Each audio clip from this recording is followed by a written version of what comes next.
Confira os destaques do Agenda Judiciária desta semana. Justiça Educacional chega ao fim na comarca de Piracanjuba. Projeto Pai Presente vai até o município de Tapaci. Hall do Tribunal de Justiça de Goiás tem nova exposição.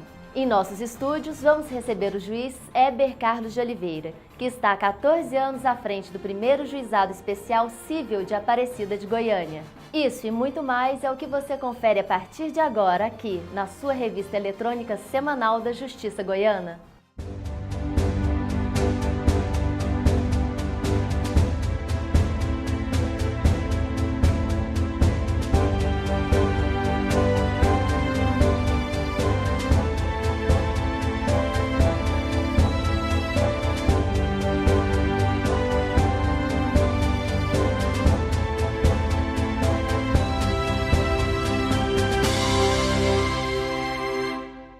Comarca de Piracanjuba é a primeira a encerrar o programa Justiça Educacional em 2014.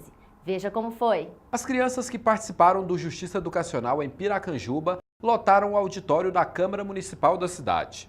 O evento contou com a presença do juiz local, Dr. Gabriel Congliesso Lessa, diretores de área do Tribunal de Justiça do Estado de Goiás e autoridades locais. As crianças foram premiadas em um concurso de redação em que foi abordado a importância da justiça.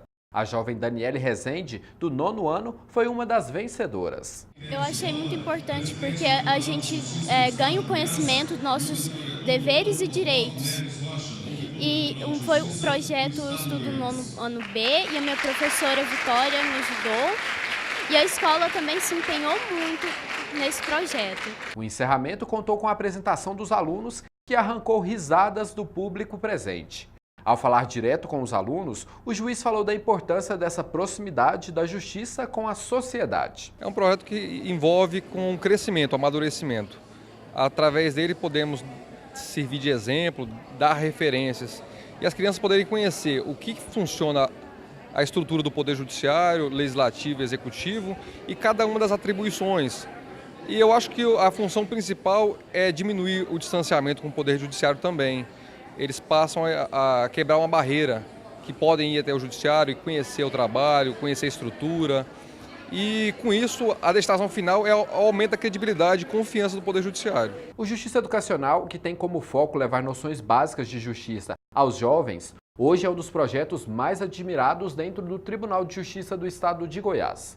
Esse projeto, a presidência do tribunal tem visto com bons olhos, porque é um projeto chave, porque tem como foco principal as crianças. E levar para as crianças essa consciência da necessidade do exercício da cidadania, o funcionamento do Poder Judiciário, é muito importante para o futuro da própria sociedade. Nós estamos contribuindo, de certa forma, com a formação dessas crianças. E dentro daquela concepção de pitagórica, né, de educação, que educando as crianças não será necessário punir os homens no futuro, nós temos que esse projeto é da maior e fundamental importância. Pai reconhece 3 filhas em uma só audiência em Itapaci. Confira. 21 audiências para reconhecimento de paternidade foram realizadas na comarca de Itapaci, sob o comando do juiz Eduardo Álvares.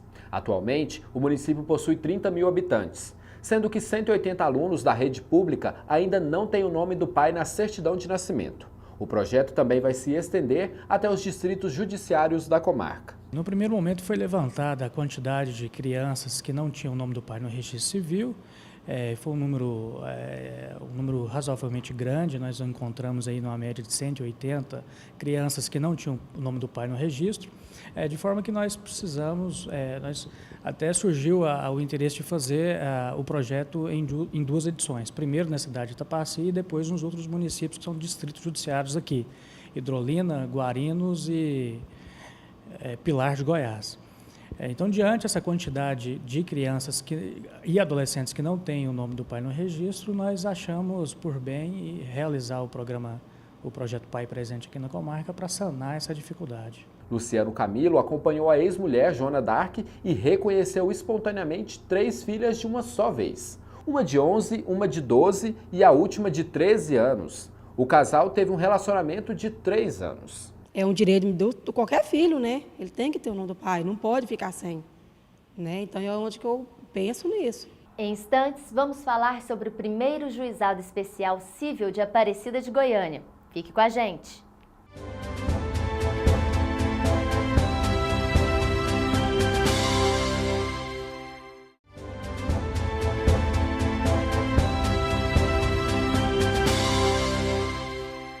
Justiça em Foco de hoje vai conversar com o juiz Heber Carlos de Oliveira, do Juizado Especial Cível de Aparecida de Goiânia. E ele vem contar um pouquinho para a gente da história que ele construiu lá, uma história consistente, longa, afinal são 14 anos, né, senhor Heber? Seja muito bem-vindo. É verdade, Carla. Eu estou em Aparecida já desde janeiro de 2000 como juiz substituto, à época estava em Paraúna, e fui convocado pelo tribunal para auxiliar o então juiz Gabriel, que estava de licença saúde, né? O doutor Gabriel já aposentou. E nesse meio tempo, nesses 6 meses seguintes, eu tive oportunidade como titular. Então, em julho de 2000, eu já com o desembargador Joaquim Henrique também, fui promovido por antiguidade de Paraúna para Aparecida, primeiro juizado especial civil, e estou lá desde então, já completando agora 14 anos como titular daquela unidade. E nessa trajetória, muita coisa mudou? A gente pode falar das conquistas desse juizado nesses 14 anos? Sem dúvida. O que mais se observa ao longo desse prazo é o aumento da demanda, né? Nós vivemos uma realidade hoje no Poder Judiciário que é a busca do cidadão para a solução de diversos conflitos, o que inclusive é motivo de preocupação para o próprio Poder Judiciário, e isso tem trazido assim, a iniciativa de alternativas ao processo judicial, porque nós chegamos num ponto em que parece que não tem uma solução imediata no que diz respeito à capacidade de solucionar tantos conflitos. Daí a criação das cortes de conciliação e arbitragem, né, dos centros de cidadania, que promovem um desafogamento do Poder Judiciário. Porque o que eu observei nos 14 anos, sem dúvida nenhuma, foi um aumento extraordinário, sobretudo de 93 para cá, quando eu assumi a magistratura, então, portanto, há 21 anos, aumentou e muito o número de ações. Então, o juiz hoje, ele tem que se desdobrar e muito para atender essa demanda. Quais são as ações mais recorrentes do juizado? De um modo geral, hoje, nas varas cíveis, o que se observa muito são as ações de indenização por dano moral. Mesmo nas varas cíveis não especializadas, e notadamente nos juizados, é o carro-chefe, posso dizer assim. Desde que se consolidou esse entendimento de que o dano, sobretudo na relação de consumo, ele é o chamado in re ipsa, ou seja, não se precisa provar efetivamente esse dano moral. Algumas condutas, por si só, por parte de determinados agentes, já fazem evidenciar um prejuízo para o consumidor.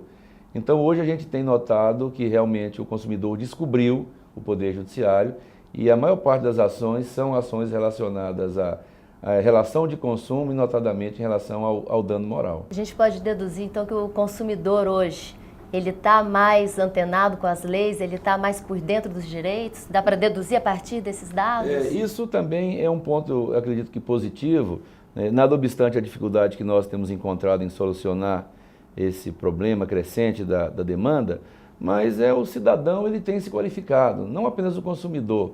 O Brasil é próspero em leis, nós temos muitas leis, são leis que muitas das vezes que não pegou, que não está realmente dando resultado efetivo, mas de uma certa forma desperta as pessoas para os seus direitos. Então nós temos hoje leis que protegem o consumidor, que protegem o torcedor, que protegem a mulher, a criança e o adolescente, agora vem aí a questão da chamada lei da palmada, né? Então as nossas crianças, os nossos adolescentes, ou seja, os cidadãos do futuro que ainda são crianças também sabem dos seus direitos. E sabendo disso, eles buscam o máximo possível efetivar esses direitos. O senhor pode citar algum caso, tem algum caso especial que tenha chamado a sua atenção no juizado em relação a essas questões? Ao longo desses 14 anos, as ações sempre têm uma pretensão econômica, muito embora se diga que é para reparar um dano moral. O dano moral ele é extremamente difícil para o julgador de decidir o que é dano moral, o que não é dano moral. Notadamente depois que o STJ, através do ministro César Áspero Rocha, ele difundiu a ideia do chamado mero aborrecimento, que é um contraponto com o dano moral. O dano moral seria aquele que atinge a alma, o espírito, que desequilibra realmente a pessoa.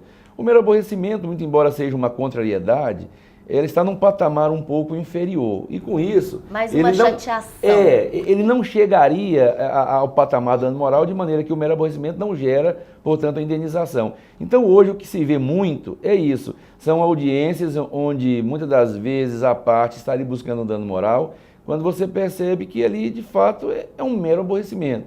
E, às vezes, a maior dificuldade é fazer com que a pessoa entenda isso. Eu julgo sempre em audiência. Eu faço 5 a 6 audiências por dia e profiro sentenças imediatas. Então, o juiz, quando julga na hora, ele percebe a reação da parte de imediato. Então, sempre que faço isso, eu noto, às vezes, a frustração, talvez, de não ter conseguido aquela indenização, porque a pessoa imagina que ela foi atingida. E o juiz é que vai ter que dizer que ela não foi, o que não é realmente algo fácil. Mas, como curiosidade, eu já tive a oportunidade, eu sou muito conciliador, tenho facilidade de ouvir e com isso eu faço muitos acordos.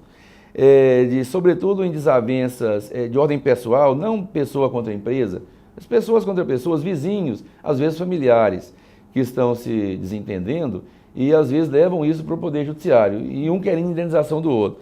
Eu já consegui fazer com que eles pedissem perdão um para o outro. Isso é muito interessante. Isso é muito bom. E o que mais interessante, fazendo um compromisso, um termo formal de acordo. Fulano pede perdão para ciclano, que aceita, e vice-versa, e fazem um compromisso de boa convivência daí para frente, e se comprometem a não mais, né? E o que é interessante, eu homologo isso. Eu homologo, quer dizer, eles assumem ali um compromisso, uma obrigação de fazer ou de não fazer entre si, e eu homologo, e fico muito feliz quando consigo isso, porque naquele momento se conseguiu uma pacificação social, que aliás é o papel do Poder Judiciário, não só compor a lide, né, julgar os conflitos de interesse, mas também fazer essa chamada pacificação social. Esse também é um papel do Judiciário moderno. Hoje em dia a gente vê muito juiz assumindo bem novo, com 21 anos, com 22 anos, a gente vai lidar com vidas, com coisas importantes. O senhor acha que esse juiz de 21 anos, ele está preparado para poder tomar decisões tão importantes para a vida das pessoas? Esse é um ponto relevante. Muito embora agora com a exigência dos 3 anos de prática, isso até aumentou um pouco. Na minha época, em 93, quando eu fiz o concurso, não se exigia prazo nenhum de experiência. Então, assim, um pouco antes o tribunal exigia, depois parou de exigir, depois exigiu de novo, não tinha uma regra. Hoje tem uma regra objetiva da própria Constituição. Nós temos em Goiás aqui, né, a doutora Yara Franzoni, que assumiu a magistratura exatamente com essa idade, com 21 anos. Certamente ela viveu essa dificuldade, é uma pessoa muito jovem.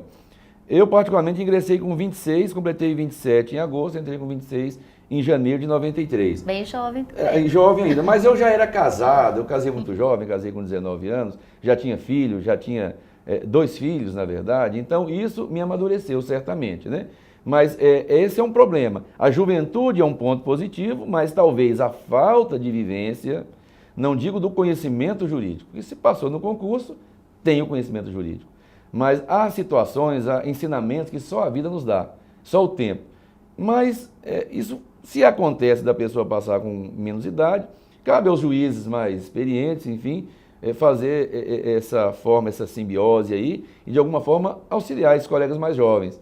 Mas eu posso dizer que o tempo nos dá uma segurança maior, não resta a menor dúvida. Seria negar algo óbvio, o tempo nos dá uma segurança maior. Assim que você ingressa na magistratura, situações pequenas que hoje você mal percebe que está solucionando, aquilo te chama muito a atenção, é natural. Eu creio que não só na magistratura, qualquer profissão, o tempo acaba sendo um grande conselheiro. Nosso tempo está chegando ao fim, mas eu gostaria de terminar perguntando para o senhor quais são os desafios que o magistrado tem pela frente, na sua opinião. O grande desafio da magistratura como um todo hoje é se qualificar para o crescente aumento da demanda. Como eu disse, o brasileiro tomou consciência da sua cidadania, da sua condição de sujeito ativo nesse processo, de buscar direitos, e esse é um caminho sem volta. E nós não podemos imaginar que isso seja um mal, pelo contrário. A questão é equacionar isso.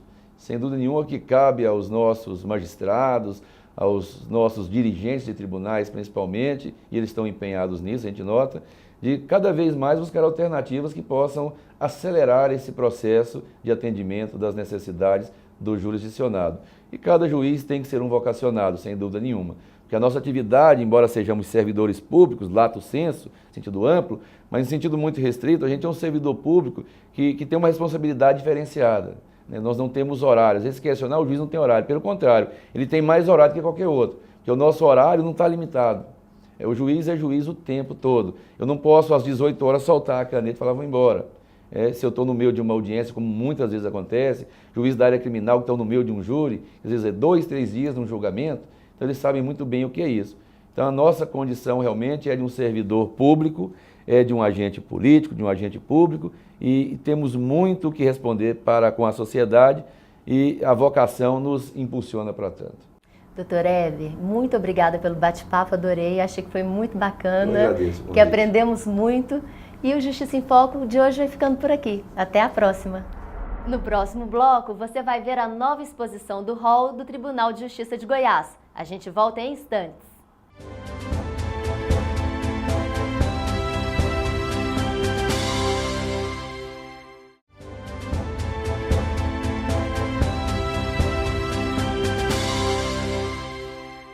Mais uma exposição do Tribunal de Justiça de Goiás atrai visitantes. Os alunos do artista plástico Lázaro Santos fizeram um ateliê improvisado para mostrar toda a técnica do óleo sobre tela. O artista Lázaro Santos está com 20 telas expostas no hall do Tribunal de Justiça do Estado de Goiás. Lázaro tem um estilo próprio e se espelha na natureza. A dificuldade de um artesão, de um artista expor, de mostrar o seu trabalho, é difícil.